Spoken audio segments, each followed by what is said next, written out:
கர்த்தருக்குள் பிரியமானவர்களே, ஆகஸ்ட் 4 இன்றைய பனித்துளிகளின் தலைப்பானது வாழ்க்கை துணை. வசனம் யோசுவா 1 அதிகாரம் 5 வசனம். நீ உயிரோடு இருக்கும் நாளெல்லாம் ஒருவனும் உனக்கு முன்பாக எதிர்த்து நிற்பதில்லை. நான் மோசேயோடு இருந்தது போல உன்னோடும் இருப்பேன். ஒரு சிறுமி பள்ளிக்கூடம் முடிந்து வீடு செல்ல மிகுந்த ஆர்வமாக இருந்தாள். தினமும் அவளது பெற்றோரில் யாரேனும் ஒருவர் வந்து அவளை வீட்டிற்கு அழைத்து செல்வார். அந்த சிறுமியின் வீடு உயரமான மலைப்பகுதியில் இருந்தது. இயற்கை சூழ்ந்த அழகான மலைப்பகுதி அது.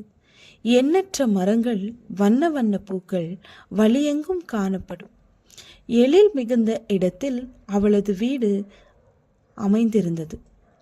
அன்றைய தினம் சிறுமியை அழைக்க பெற்றோர் வருவார்கள் என காத்திருந்தாள்.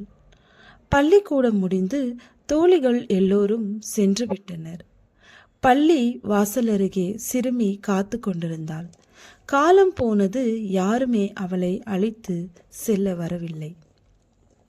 தனிமையாக மலைப்பகுதியில் செல்ல பயமாகவும் தயக்கமாகவும் இருந்தது. கண்ணீர் வர ஆரம்பித்தது. ஓவென கதறி அழவேண்டும் போல் இருந்தது. இந்த சூழ்நிலையில் அம்மா ஒருமுறை கூறிய அறிவுரை அவளுக்கு ஞாபகம் வந்தது. குடும்பமாக சேர்ந்து ஜெபிக்கும் போது அம்மா அவளிடம், நீ தனிமையாக இருப்பதாக உணர்ந்தால் உடனடியாக ஏசப்பாவிடம் ஜெபிக்க வேண்டும்.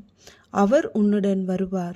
பயம் உன்னை விட்டு நீங்கிவிடும் என கூறியது ஞாபகத்திற்கு வந்தது. உடனே கண்ணீர் துடைத்துவிட்டு ஜெபிக்க ஆரம்பித்தாள். மனதில் ஒருவித தைரியம் வந்தது. என்னுடன் ஏசப்பா இருக்காங்க, நான் பயப்படாமல் வீடு செல்வேன் என மனதில் கூறிக்கொண்டு வீட்டை நோக்கி நடக்க ஆரம்பித்தாள். மெதுவாக இருட்ட ஆரம்பித்தது.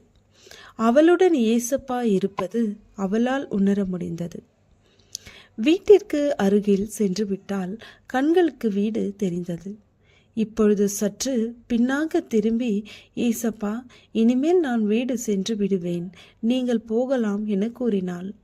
இந்த சிறுமியைப் போல நாமும் நம் வாழ்வில் நமக்கு உதவி தேவைப்படும் போது மாத்திரம் தேவனை துணைக்கு அழைக்கிறோம். மற்ற சமயங்களில் நம் சுய புத்தியின் மேல் சாய்ந்து செயல்பட வாஞ்சியாய் இருக்கிறோம். இஸ்ரவேல் மக்கள் எகிப்தை விட்டு புறப்பட்டு பாலும் தேனும் ஓடுகிற கானான் தேசத்தை நோக்கி பயணம் மேற்கொண்டார்கள். தேவனுடைய பிரசன்னம் பகலில் வழிநடத்த மேக ஸ்தம்பத்திலும், இரவில் அவர்களுக்கு வெளிச்சம் காட்ட அக்கினி ஸ்தம்பத்திலும் அவர்களுக்கு முன் சென்றதை அவர்களால் உணர முடிந்தது. யாத்திராகமம் 13 அதிகாரம் 21 வசனம். கர்த்தர் அவர்களுக்காக யுத்தம் செய்து அவர்களுக்கு வழித்துணையாக இருந்தார். இன்றும் தேவனாகிய இயேசு கிறிஸ்து நம் வாழ்க்கை துணையாக இருக்கிறார். ஜெபம். தேவனே, இக்கட்டில் நீரே எங்கள் துணையாக இருக்கிறீர்.